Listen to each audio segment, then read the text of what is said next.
तो भाई last class के अंदर अपने वर्टिकल सर्कुलर मोशन के अंदर किसी भी पॉइंट पे अपन को स्पीड पूछी हो या तो अगर टेंशन पूछा हो तो किस तरीके से फाइंड आउट करना वो निकाला था।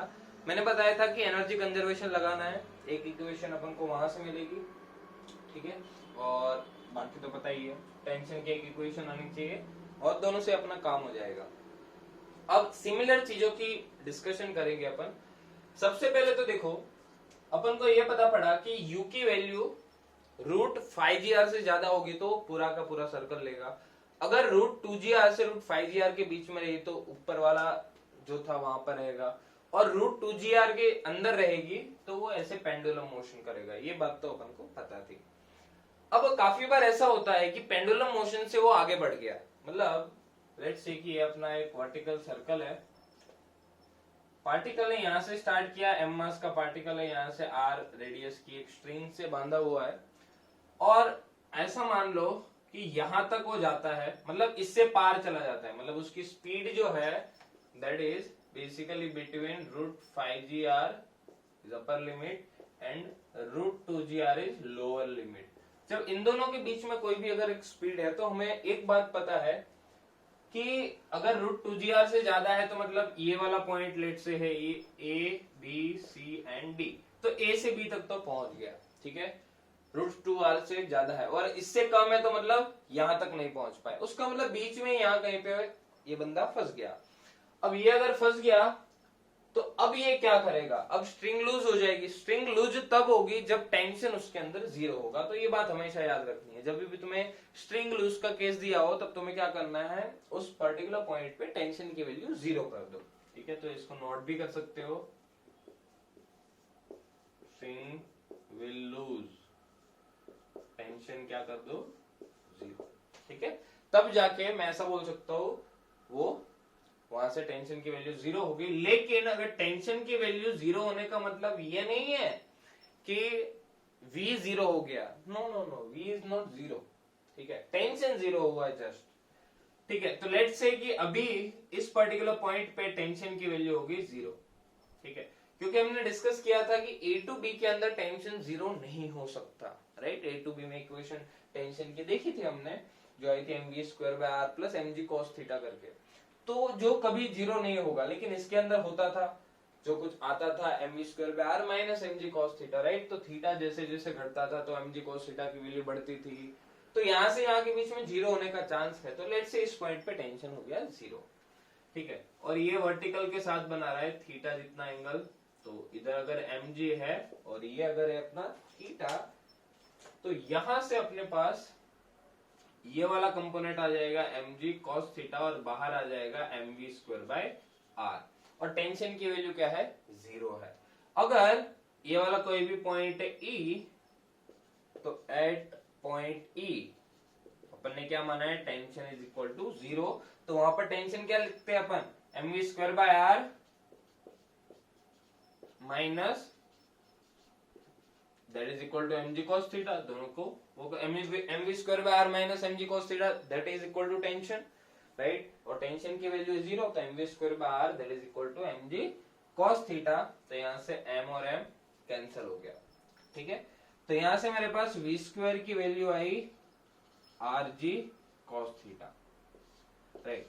अब देखो string will lose when tension will be equal to 0, ये इनिशियल स्पीड है u, तो v को निकाल लेते हैं u के टर्म में, ठीक है। किस तरीके से निकालेंगे, देखो पार्टिकल यहां तक आ गया है, यहां तक आ गया है तो वो कितनी हाइट पे गया है, अगर ये r है ये थीटा है तो this is equal to r cos theta, तो बेसिकली कितनी हाइट पे गया है, तो यहां से h की वैल्यू क्या आ गई, मतलब उसकी पोटेंशियल एनर्जी में कितना, अपन को mgh की एक इक्वेशन निकालने की जरूरत पड़ेगी, राइट। तो वहां से अपने को हाइट निकालनी पड़ेगी, तो ये थीटा है ये r है, so this component will be r cos theta, तो जो हाइट टोटल है वो क्या आ गई r plus r cos theta. अब point A and point E के बीच में मैं एनर्जी कंजर्वेशन लगा रहा हूं, ठीक है। एनर्जी कंजर्वेशन लगाया तो k initial plus u initial that is equal to k final plus u final, and let's say this is the reference line, तो इनिशियल पोटेंशियल एनर्जी तो है बच्चों 0, इनिशियल काइनेटिक एनर्जी क्या है half M U square, final kinetic energy अभी उसकी speed v है, final kinetic energy is not 0, ठीक है, टेंशन 0 है, v is not equal to 0, एक बात याद रखना ये वाली, ठीक है, प्लस u फाइनल, इस पॉइंट पे उसकी पोटेंशियल एनर्जी में इंक्रीज कितना हो गया बच्चों mg h जितना, और h की वैल्यू कितनी है r plus r cos theta, right.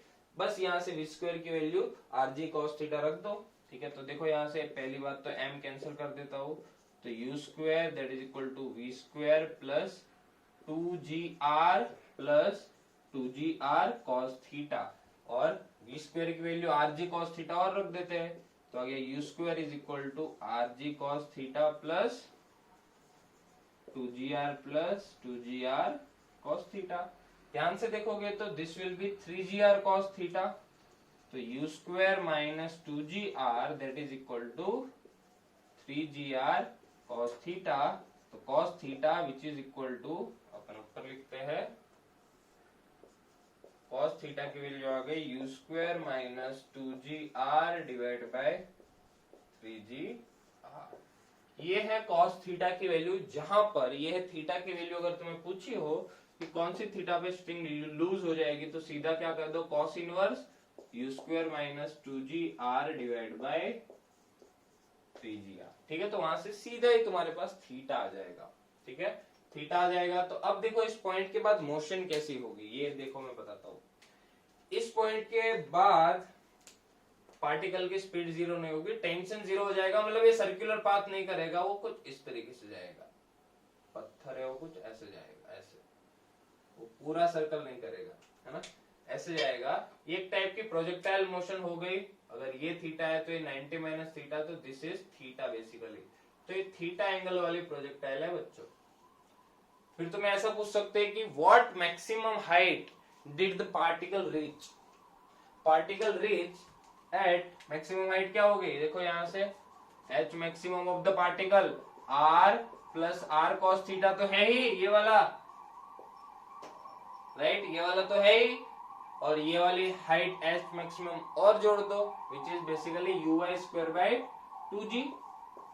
uy कितना है, देखो ये अगर v है तो ये v cos theta and v sin theta, right, तो v square sin square theta by 2g, v square की वैल्यू rg cos थीटा रख सकते हो वहां पर, राइट, और तुम्हें h मैक्सिमम की वैल्यू आ जाएगी। This h maximum of the particle is basically the maximum height attained by the particle, right? This h maximum is particularly for this particular height, ठीक है, इस वाली हाइट के लिए ये h मैक्सिमम है, ये r cos थीटा ये वाली है, और ये है r, तो ये टोटल हाइट हो गई उसकी। तो जब थीटा की वैल्यू याद भी रख सकते हो सीधा, ठीक है, पहली बात अपनी जो v है वो इसके बीच में होनी चाहिए, ठीक है, हमने सारा डिस्कशन कर लिया। देखो हमने रूट 5gr वाला भी कर लिया, रूट 5gr होगा तो पूरा सर्कल करेगा ये, फिर किसी भी पॉइंट पे टेंशन पूछ सकते हैं। अगर रूट 2gr से कम है तो पेंडुलम मोशन होगा, ठीक है, तो किसी भी पॉइंट पे पूछ सकते हैं टेंशन। और जब रूट 2gr से रूट 5gr के बीच में होगा तो b और c पॉइंट के बीच में कहीं ना कहीं टेंशन की वैल्यू 0 होगी। टेंशन की वैल्यू 0 होने का ये मतलब नहीं है कि v 0 है, v is not equal to 0, ये बात भी याद रखनी है। अब मैंने क्या किया, अपन को ऐसा थीटा निकालना है जहां पर टेंशन 0 हो जाए, तो सबसे पहले टेंशन को 0 लिख दिया यहाँ पर, तो एक इक्वेशन आ गई। उसके बाद यहाँ से यहाँ एनर्जी कंजर्वेशन लगाओ, तो एक cos थीटा की वैल्यू आई, जिसको याद रख सकते हो तुम लोग, याद रखना है इसको, ठीक है। और अगर और थोड़ा टफ करना है सवाल को, इतना नहीं करते बट अगर करना है तो तुम्हें final h maximum of the particle, अब देखो तुम्हें v तो निकाल ही सकते हो, एनर्जी कंजर्वेशन लगा के rg cos थीटा करके, थीटा आ गया यहाँ से, फिर वहां से rg cos थीटा करके आराम से v की वैल्यू आ जाएगी, v की वैल्यू आ जाएगी, थीटा भी पता है तो v square sin square theta by 2g, मतलब ये वाली हाइट मिल जाएगी पार्टिकल की, प्रोजेक्टाइल की मैक्सिमम हाइट, राइट, और ये हाइट आ गई। तो उसकी टोटल ग्राउंड से हाइट, ए पॉइंट से ऐसा पूछ सकते हैं कि विच what will be the maximum height, तो आएगी r plus r cos theta plus v square है वो sin square theta divide by 2g, right. तो नोट डाउन कर लो इसको भाई, पूरा ही केस। काफी अच्छा केस है ये।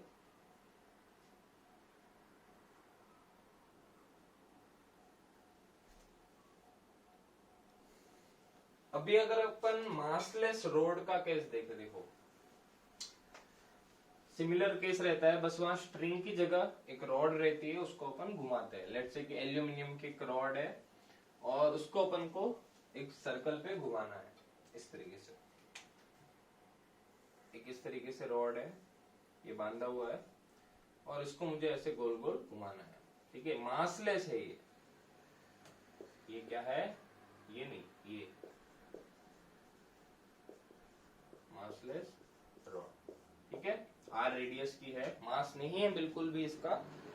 अब इसको अगर यहां से लेके अगर इसको पूरा सर्कल घूमना है, ठीक है, देखो इसके अंदर तो टेंशन जीरो होने का सवाल ही नहीं होता, ठीक है। मतलब इसकी स्पीड ही जीरो हो जाएगी, इसकी स्पीड जीरो होगी। देखो वहां पार्टिकल की स्पीड जीरो नहीं हो रही थी, यहां पर इसकी स्पीड जीरो हो जाएगी, ठीक है। तो स्पीड कहीं पे भी जीरो हो गई अगर रॉड की, तो वापस नीचे आ जाएगा ऐसे, यहाँ जीरो हो गई, यहाँ जीरो हो गई, कहीं से भी जीरो हो गई तो नीचे आ जाएगा वापस। तो काफी बार मासलेस रॉड दिया होता है और पूछ लिया कि what is the minimum speed required so that this will rotate the complete circle, ऐसा, ठीक है। तो ऐसा समझो कि अगर यहां पर रोड होती और उसको मैं कुछ ना कुछ इनिशियल झटका देता और स्पीड उसकी इनिशियल हो जाती यू। लेट्स से यहां से जाके वो यहां तक गई, फिर यहां से देखो मैं कुछ नहीं करूंगा ना, फिर भी वो इधर अपने आप आएगी, राइट। थोड़ा सा यहां तक आ गया, फिर उसके बाद अपने आप घूमती जाएगी इस तरीके से, ठीक है। तो अपन को क्या करना है, पॉइंट बना देते हैं ए बी सी डी। तो अगर speed at c is greater than 0, that means speed at every point is greater than 0, right। तो ये एक important point है इसके अंदर कि अगर c के ऊपर c पॉइंट के ऊपर इस रॉड की स्पीड जो है if it is greater than 0, that means at each and every point the speed will be, you can say, 0, sorry greater than 0, right. अब अपन को क्या करना है, मेरे को मिनिमम यू ऐसे निकालना है कि इसको मैं पूरा का पूरा घुमा दूं, राइट। अगर मुझे इसको पूरा घुमाना है तो देखो टेंशन का जीरो होने का सवाल ही नहीं है, राइट। तो सीधा ही तुम लोग एनर्जी कंजर्वेशन लगा सकते हो between this point A and this point C, ठीक है। ए और सी पॉइंट के बीच में एनर्जी कंजर्वेशन लगाएंगे,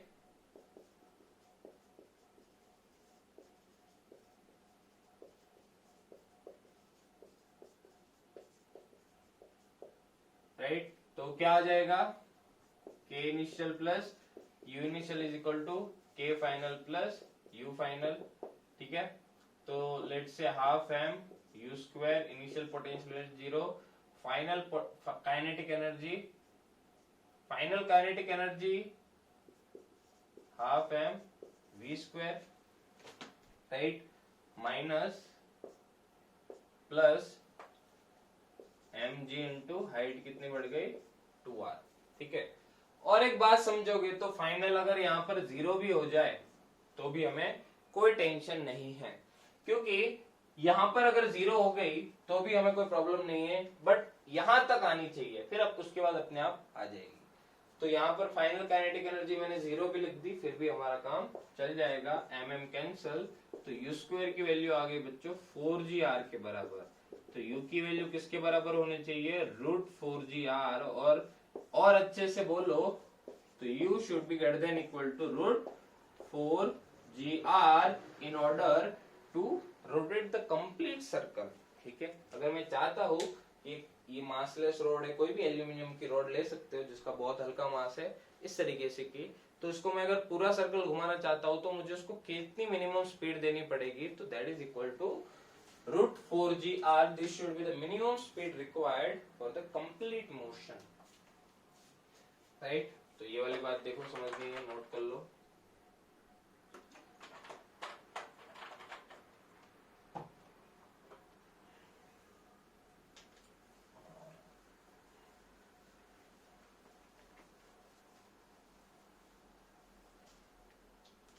अब देखो जिस तरीके से एक स्ट्रिंग थी उसमें पत्थर बांधा था और वो स्ट्रिंग रोटेट करती थी, तो किसी भी पॉइंट पे टेंशन पूछ सकते थे, राइट।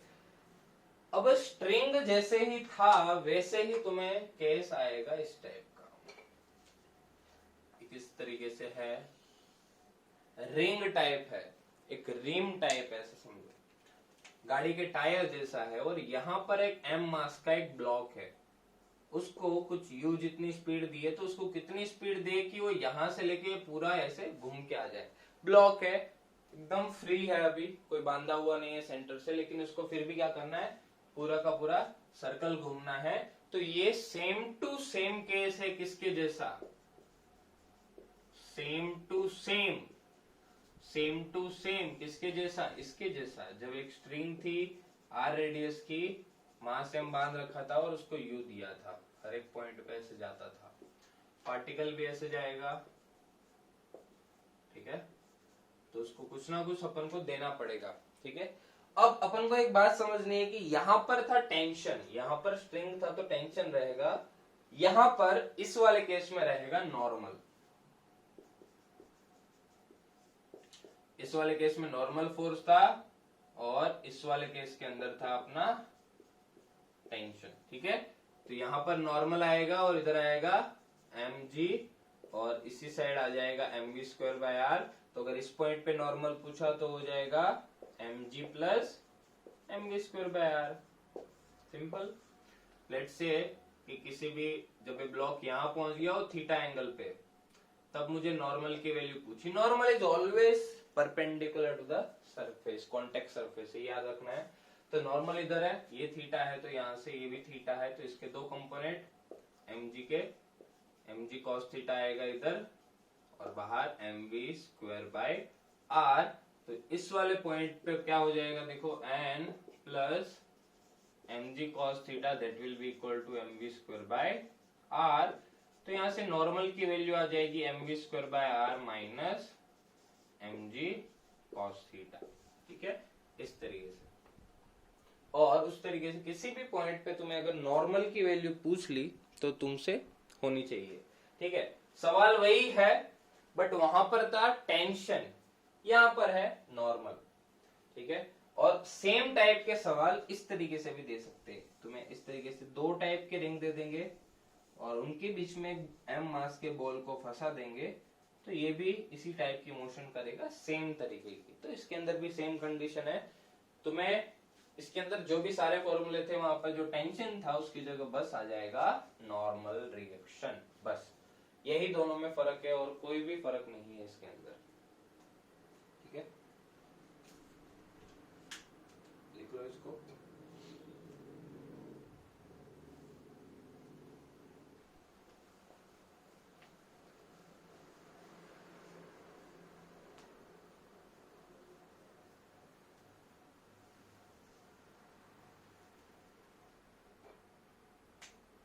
लेट्स से क्वेश्चन है,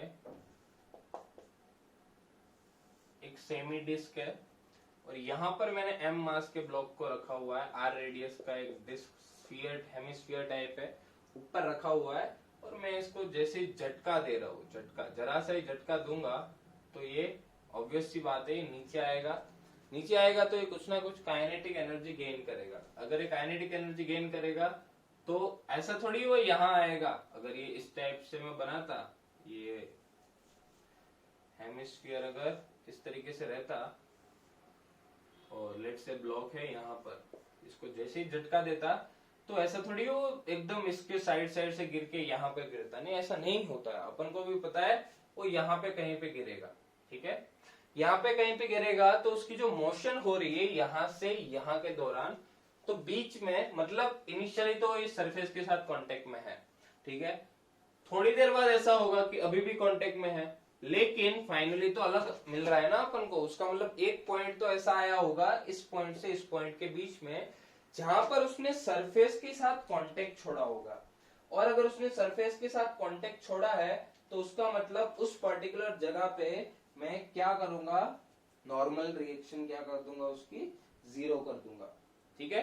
तो मुझे वही पूछा है कि eight which point, eight which angle on which angle with vertical it will leave the surface. ठीक है, लेट्स से कि इस पर्टिकुलर पॉइंट के बाद यहां पर ले लो, है ना, ये मास का ब्लॉक है और ऐसा मान लो कि इस पर्टिकुलर थीटा के बाद उसने सरफेस में साथ छोड़ दिया। ठीक है, कंपोनेंट लिखते हैं, और जब ये लीव करेगा सरफेस को, when it will leave the surface, तो अपने को याद रखना है नॉर्मल रिएक्शन क्या हो जाता है, जीरो। ठीक है, जब भी कांटेक्ट छोड़ता है दो सरफेस के बीच में, जैसे हमने सर्कुलर मोशन में जंपिंग वाला केस किया था, ठीक है, तो वही उसी टाइप की बात है, तो वहां पर नॉर्मल रिएक्शन क्या हो जाती थी, जीरो। ठीक है, तो नॉर्मल जब भी कांटेक्ट छूटेगा तो सबसे पहली चीज होगी वो होगी कि नॉर्मल की वैल्यू क्या हो जाएगी, जीरो। नॉर्मल की वैल्यू आप निकाल सकते हैं, देखो इसके कंपोनेंट ले लो, इधर mg, ये थीटा है तो ये भी थीटा, तो इधर आ जाएगा mg cos थीटा, और अगर ये से सर्कुलर मोशन कर रहा है तो बाहर की साइड एक सेंट्रीफ्यूगल फोर्स भी रहेगा mv²/r, राइट। अब ये r रेडियस का है, r रेडियस भी लेनी है ना, तो अगर ये नॉर्मल इधर लगता है वैसे, ठीक है, तो नॉर्मल की वैल्यू पूछी होती तो क्या लिख सकते थे, mg cos theta plus n that is equal to mv²/r, but unfortunately normal की वैल्यू जीरो है ना, तो यहां से अपने पास आ गया mg, mm कैंसल, राइट, तो v² की वैल्यू आ गई rg cos थीटा। जो उस वाले सवाल में जिसमें टेंशन की वैल्यू जीरो करी थी ना, जब वो लूज हो रहा था, उसमें भी v² की वैल्यू rg cos थीटा ही आई थी, देखना। ठीक है, तो उसके अंदर टेंशन जीरो होता है, इसके अंदर सरफेस से कांटेक्ट छूटता है, दैट मींस नॉर्मल की वैल्यू जीरो होती है बस। और अब देखो इसके पास कुछ ना कुछ काइनेटिक एनर्जी होगी अभी, है ना, ये v उसी का आया है, तो काइनेटिक एनर्जी होगी, तो देखो उस इतनी पोटेंशियल एनर्जी डिक्रीज हुई है उसकी, वही काइनेटिक एनर्जी में कन्वर्ट हुई है, तो इन दोनों पॉइंट के बीच में अपन एनर्जी कंजर्वेशन लगा देते हैं, k initial plus u initial that is equal to k final plus u final. Initially उसकी काइनेटिक एनर्जी है बच्चों जीरो। जीरो क्यों है, क्योंकि इनिशियली उसको मैं रखा है, मैं झटका दे रहा हूँ, कोई स्पीड नहीं दे रहा हूँ, जरा सा झटका दूंगा और ये फ्रिक्शनलेस सरफेस होगी तो अपने आप ही सरकेगा, राइट। तो इनिशियल काइनेटिक एनर्जी अपन को जीरो माननी है, ये बात याद रखना। यू इनिशियल, अब देखो इसको रेफरेंस लाइन मान लो, है ना, रेफरेंस लाइन हम अपने हिसाब से चूज कर सकते हैं। ठीक है, तो ये लाइन मान लो, क्योंकि कोई भी दो ऑब्जेक्ट है तो कोई भी एक ऑब्जेक्ट के लाइन में मानो, ताकि उसकी पोटेंशियल एनर्जी लिखने की टेंशन ना रहे, उस पॉइंट पे पोटेंशियल एनर्जी जीरो हो जाए। कोई भी दो पॉइंट के बीच में, जैसे ये दोनों पॉइंट है तो या तो यहाँ मानो या यहाँ मानो, यहाँ मत मानो, क्योंकि यहाँ मानोगे तो इसके लिए भी हो जाएगी और इसके लिए भी हो जाएगी, तो दोनों साइड पोटेंशियल एनर्जी का टर्म आएगा। अब इसको जैसे माना है मैंने रेफरेंस लाइन, तो देखो यू फाइनल, जब यहाँ पे पोटेंशियल एनर्जी निकालूंगा तो इसको सीधा ही मैं जीरो भी लिख सकता हूँ। ठीक है, तो इनिशियल कोई काइनेटिक एनर्जी नहीं है, बट इनिशियली पोटेंशियल एनर्जी है इस हाइट की वजह से, अगर मैंने ये रेफरेंस लाइन मानी है। तो देखो अगर ये रेडियस r है और ये थीटा है, तो इसकी वैल्यू क्या हो जाएगी बच्चों, r cos थीटा, और यहां से लेके यहां के डिस्टेंस है बच्चों r, और उसमें से इतना है r cos थीटा, तो इसकी वैल्यू क्या हो जाएगी, r minus r cos theta, which is the height of this particular block from this reference line. So that will be the initial kinetic energy of the particle, which is mgh, that is equal to mg r minus r cos theta, that is equal to k final। यहाँ पे potential energy तो जैसे मैंने बताया zero है, but final kinetic energy जरूर है, और उसको मैं किसके बराबर लिख लेता हूँ, हाफ m v² के बराबर, राइट। तो mm वापस कैंसल, और v² की वैल्यू rg cos थीटा लिख लो, ठीक है, तो ये G R minus R G cos theta that is equal to half into v² की जगह R G cos theta, R G cancel, so it is 1 minus cos theta that is equal to 1/2 cos theta. तो ये कितना आ गया, 1 is equal to 3/2 cos theta. तो यहां से कॉस थीटा की वैल्यू क्या आ गई बच्चों, 2/3। ये कांस्टेंट वैल्यू आई है, किसी वेरिएबल नहीं है, किसी वेरिएबल पे डिपेंड नहीं कर रही है, तो उसका मतलब ये तुम्हें याद भी रख सकते हो। cos थीटा की वैल्यू जब 2/3 होगी तब जाके, मतलब थीटा की वैल्यू क्या आ जाएगी, cos इनवर्स 2/3, तब जाके ये यहाँ पर कांटेक्ट छोड़ेगा। थीटा की वैल्यू जब कितनी होगी, cos inverse 2/3 when it will leave the surface, ठीक है, जब सरफेस हो उसको लीव करेगा, राइट। याद रख लेना इसको, cos theta that is equal to 2/3। इसी के अंदर तुम्हें थोड़ा अपडेट करके सवाल देखो किस तरीके से आ सकते हैं। cos इनवर्स 2/3 तो याद रखना ही है। जैसे इसी सवाल को फ्रेम करके ऐसा दे दिया,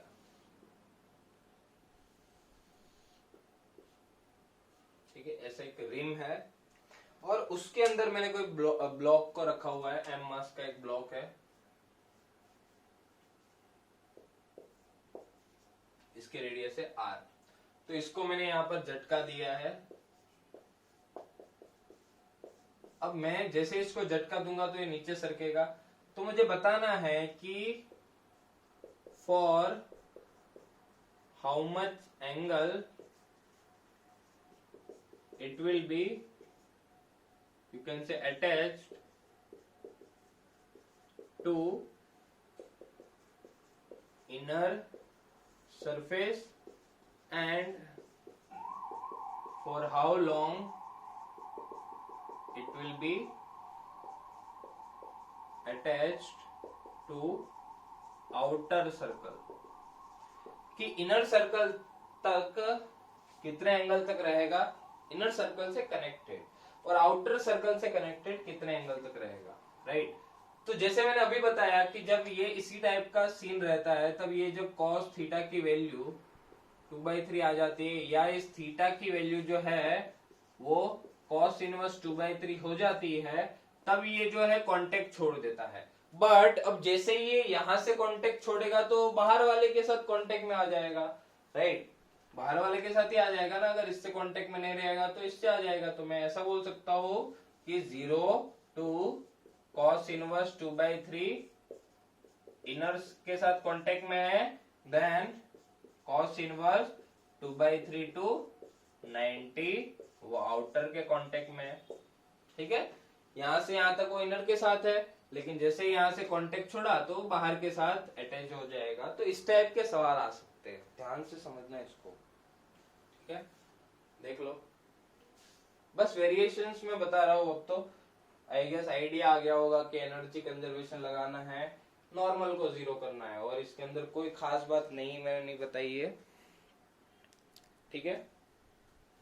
नॉर्मल को 0 कर दो। अब इसी सवाल को जैसे उसके अंदर अपन ने बोला था ना, टेंशन की वैल्यू हो जाएगी 0, ठीक है, किस वाले पॉइंट पे।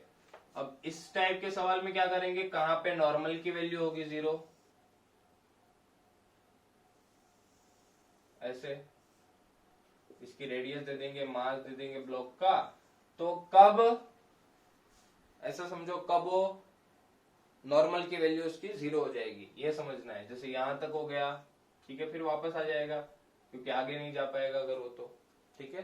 तो यहाँ पर नॉर्मल की वैल्यू क्या कर दो, 0 कर दो, नॉर्मल इज इक्वल टू 0, ठीक है। तो जब यहां से यहां जाएगा तब तक वो इस वाली सरफेस के साथ होगा, बाहर वाले के साथ, लेकिन जैसे ही नॉर्मल 0 होगा तो देखो यहाँ, वहां पर याद है प्रोजेक्टाइल होता था जब टेंशन 0 होता था, तो मैंने ऐसा पाथ भी बताया था, यहाँ से ऐसे जाता है, ठीक है। तो उसका इनिशियली प्रोजेक्टाइल था, मैक्सिमम हाइट भी निकाली थी, तो यहाँ पर भी इनिशियल स्पीड तो रहेगी, बट अब ये इस वाले के साथ कांटेक्ट, देखो यहां से यहां तक वो इसके साथ कांटेक्ट में है, इसके साथ, फिर जैसे ही नॉर्मल 0 हुआ फिर वो इसके साथ कांटेक्ट में है, ठीक है। तो ऐसा होता है थोड़ा बहुत उसके साथ सीन, ठीक है। तो किस वाले एंगल पे, अपन को ऐसा पूछ सकते हैं कि किस वाले एंगल पे वो आउटर सरफेस का साथ छोड़ देगा, तो इस वाले एंगल पे, ठीक है। तो जैसे ही वहां पर अपन ने टेंशन को 0 किया था, वैसे इस वाले केस में क्या कर दो बच्चों, नॉर्मल को 0 कर देना, राइट। तो अपना ये पूरा एनर्जी कंजर्वेशन का खेल खत्म हो गया, यहाँ पर पावर बचा है बस अपना।